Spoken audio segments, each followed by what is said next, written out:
again, people. I'm here to bring you part 2 of my top 10 favorite retro games list. This part will cover the rest of the list as I did before. If you haven't seen my first video, please go check it out. It's on the first 5 out of the 10 that I will be listing. Now, from before, I had mentioned F-Zero as my number 6 game. And the thing that I forgot to say about it is it was just a game that was ahead of its time. You know, I already kind of pretty much mentioned that before, but I just got to give credit to level design and the fact that the 64-bit era really took advantage of that. Anyways, though, getting on with the list, the next game that I wanted to give a nod to, though these type of games aren't my favorite, is The Legend of Zelda: Ocarina of Time. Now, I definitely wouldn't say the same about Majora's Mask as it definitely wasn't as good, and I'll tell why in a bit. But first, the reason why Legend of Zelda: Ocarina of Time was so great was because it brought the open world to a whole new level once again, introducing the creative level design like I mentioned before, but also the story, how it was split up in such an awesome concept, with getting the spiritual stones first, and then becoming older Link and finishing off Ganondorf, and having those 2 different stories to go off of. It just made it really interesting, and the challenges that were faced, some of them were really hard, and these challenges weren't just, oh, it's going to be really hard to do this one thing. There were so many different challenges that you faced. It wasn't just one hard thing that you had to do throughout the game. That they really made the challenges creative, but not too creatively hard, though, which is the thing about Majora's Mask. Part of the reason why it's not as good of a game. Majora's Mask was too hard of a game. It was physically too hard of a game. Well, maybe not physically too hard, but it was too hard of a game to figure out a lot of the times, because I found myself looking at walkthroughs for that game a lot. Maybe not the whole game, but a lot. The problem with it is, like, I don't think there's anyone out there playing that game who could just figure out stuff on their own. Pretty much guarantee some people would have to look up at least something to figure out that game, because that game was, like, really hard. Even when I had the walkthroughs, a lot of it was really hard to figure out.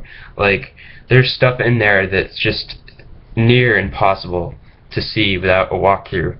But the other part of it is, like, some of you might disagree with this for a valid reason, but it was just the story. Like, it wasn't Zelda. The game is called Legend of Zelda. I feel like if you're going to make a Legend of Zelda game, it should be relevant to Zelda. They just didn't give a crap and just were like, here's this game that isn't about Zelda, we don't care.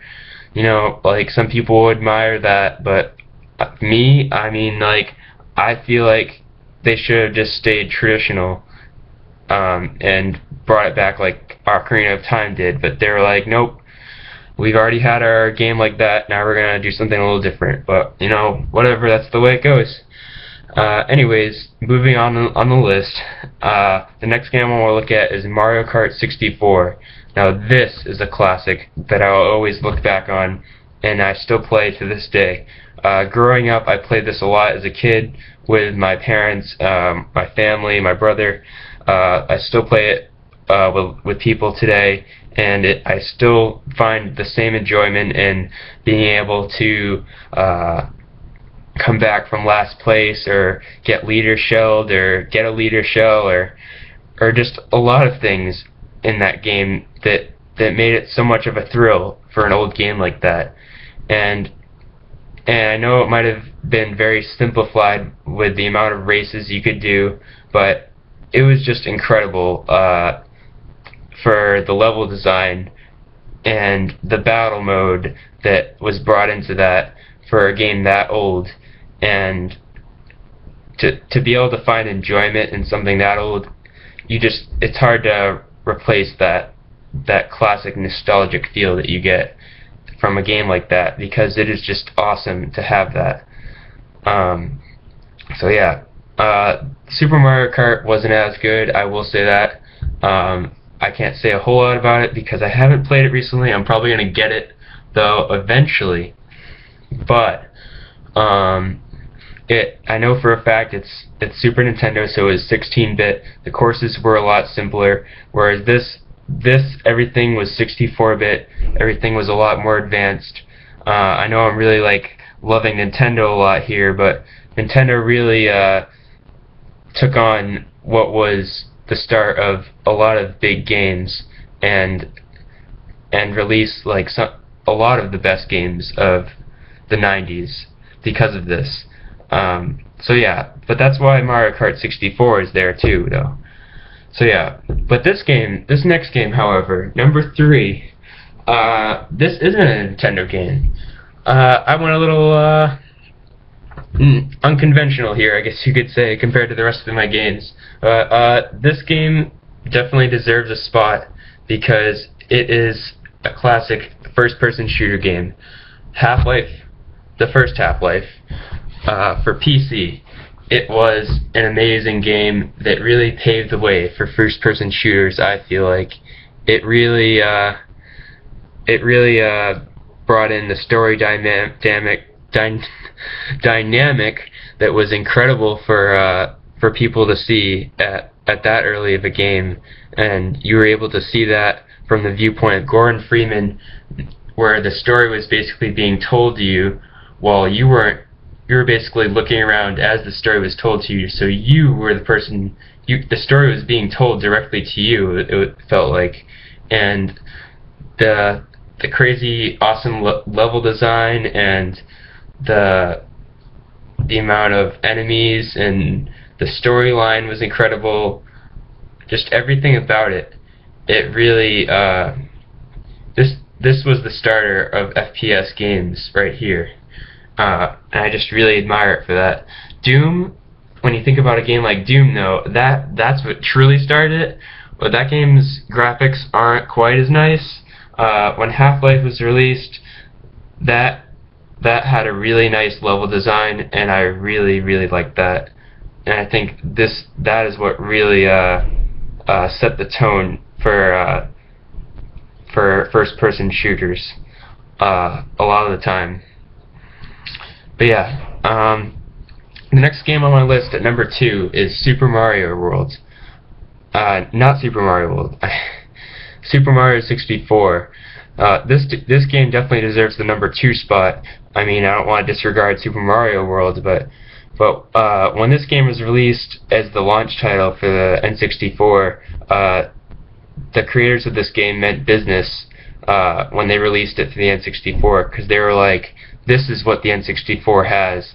This is what it's all about, with the crazy, so much diverse levels of fire, spiders, bombs, snowmen, Goombas, Bowser levels, Rainbow levels, Clock levels.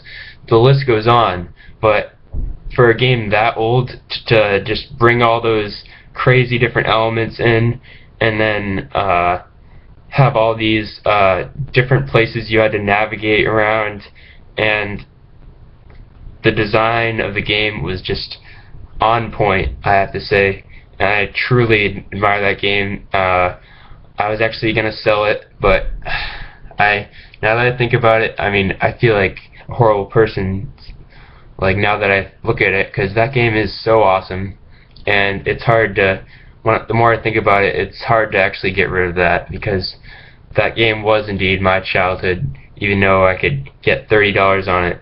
In a way, it's too sentimental. It's worth more than that. So I could see why I could want to keep it. So I'll definitely be keeping that. But anyways, going on to my number one. The number one retro game on my list is Super Smash Bros. The reason for this is, this game I could never get tired of. Whether it be first player or multiplayer, I could always be playing it over and over again. Whenever I had my friends or cousins or family over, I would always play it with them In college, last year I would play it like every day of my life until, well, now I don't have my N64, but I have my Super Nintendo now to play. But back then, back in last year of college, I had my N64 and I played that all the time. But it was just so addicting, everything about it. A classic game that just brought that awesome appeal of still having all those great items, all those great characters, all those great stages. And it's hard to replicate that today. And I truly think a game like that deserves a place at the top of my list. And that is why Super Smash Bros. Is the #1 game. #1 retro game. So, this concludes my list though, but I hope you guys have enjoyed this series. If you have, leave a like rating for this video, and be sure to check out the last one, Top 10 Retro Games Part 1. But yeah, that'll do it for this series though. I hope you guys have enjoyed these, and I will see you guys in another video. Take care.